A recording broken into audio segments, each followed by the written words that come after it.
WhatsApp everyone, welcome back to the channel. तो guys हम लोगों ने बहुत सारे क्वेश्चंस करे इशू ऑफ शेयर्स के। अब इशू ऑफ शेयर्स के अंदर हमारे दो मेजर टॉपिक्स बचे हैं। एक तो है हमारे पास इशू ऑफ शेयर्स जहां पे हमें कैश बुक बनाना है, दूसरा बैलेंस शीट वाला टॉपिक है। तो आज मैं आपको थोड़ा सा कैश बुक वाला पार्ट समझा दूं। आज थोड़ा सा बेसिक रखेंगे, एक वीडियो और लगेगा, कल मोस्ट प्रोबेबली इसको हम एडवांस लेवल पे लेके चलेंगे। देन बैलेंस शीट तो एक ही पार्ट में करा दूंगा और आपका चैप्टर ऑलमोस्ट खत्म है। मुझे बताओ कमेंट सेक्शंस में इफ यू वांट कि मैं एक 5 से 10 क्वेश्चन मोस्ट इंपॉर्टेंट निकाल दूं शेयर्स के। तुम लोग उस शीट को अगर प्रैक्टिस कर लोगे तो तुम्हारा पूरा चैप्टर हो जाएगा। इफ यू वांट तो मैं तुम लोग को बना के देता हूं एक बहुत शानदार सी शीट मोस्ट इंपॉर्टेंट क्वेश्चंस की, जिसको करके तुम्हारा इशू ऑफ शेयर्स एकदम परफेक्ट हो जाएगा। मुझे कॉमेंट्स में बताना इफ यू गाइज वांट, तो मैं बना के देता हूं। चलिए जल्दी से लेट्स बिगिन।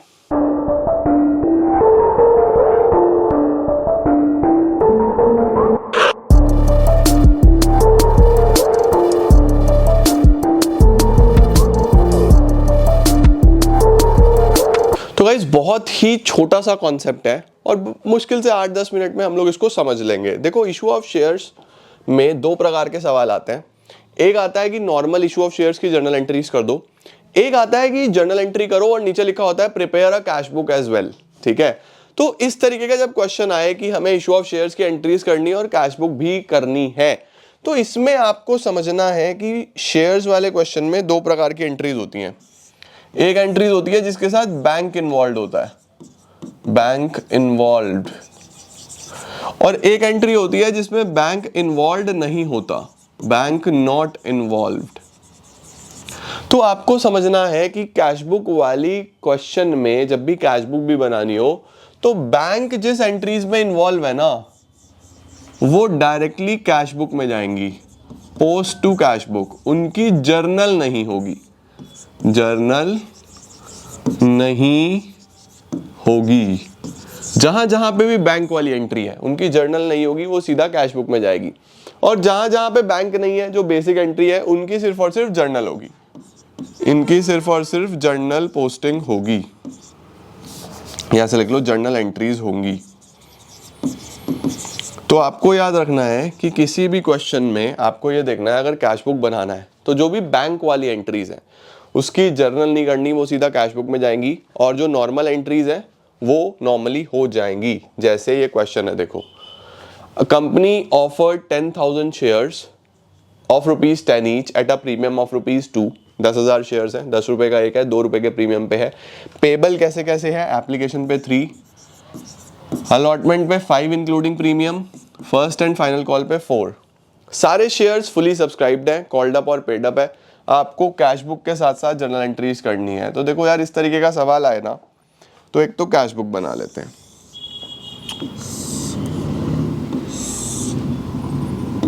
अगर डेट की जरूरत पड़ेगी, सपोज क्वेश्चन में डेट दी हुआ तो डेट का कॉलम भी बना लेना, नहीं तो जरूरत नहीं पड़ेगी। ठीक है, यहाँ पे मेंशन कर देना कैश बुक, कौन सा कॉलम, बैंक कॉलम। सिर्फ और सिर्फ बैंक कॉलम बनाना होता है, debit side credit side.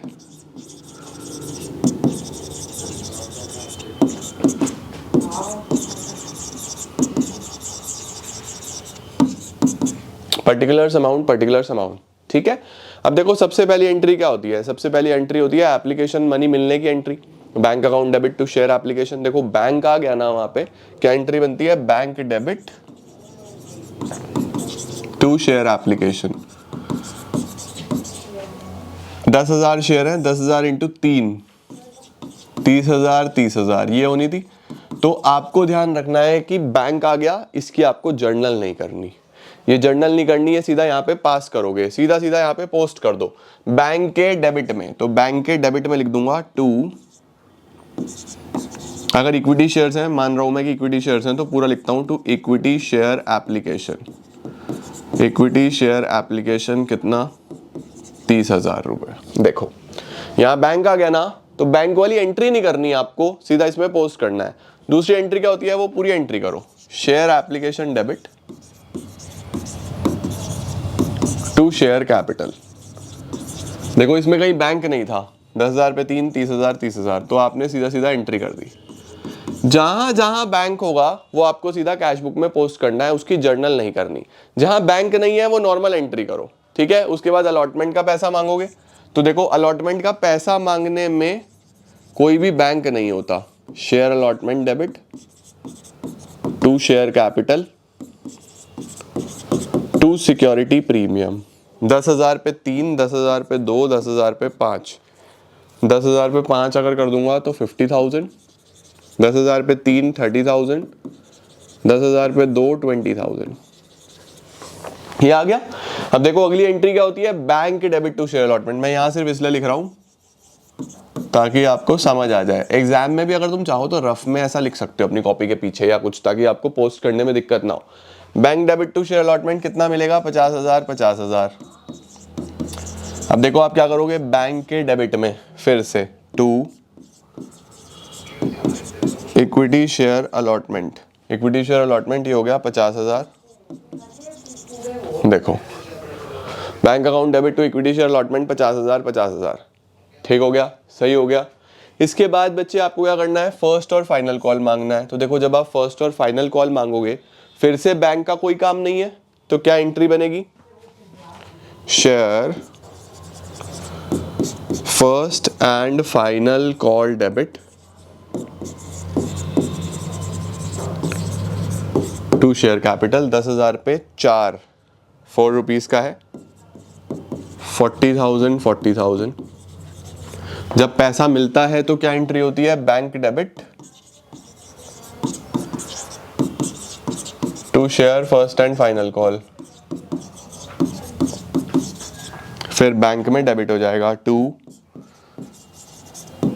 Equity share first and final call. कितना पैसा आया, 40,000। ठीक हो गया। देखो पूरा क्वेश्चन हो गया। नॉर्मली हम क्या करते हैं, ये सारी की सारी एंट्रीज करते हैं, 3 और 3 6 एंट्री बनती। अभी ये एंट्री पास नहीं करनी है आपको, इनकी सिर्फ लेजर पोस्टिंग करनी है, कैश बुक में पोस्ट करना है, और नॉर्मल एंट्रीज आपको करनी है। सही है। इससे क्या होता है, मुझे पता चल जाता है कि मेरे पास टोटल पैसा रिसीव कितना हुआ है ना। अब देखो 10,000 शेयर्स थे, टोटल 12 रुपए मुझे लेने थे, तो 1,20,000 रुपए रिसीव होने चाहिए। तो यहां पे भी आप देखो 1,20,000 टोटल आपको रिसीव हो गए।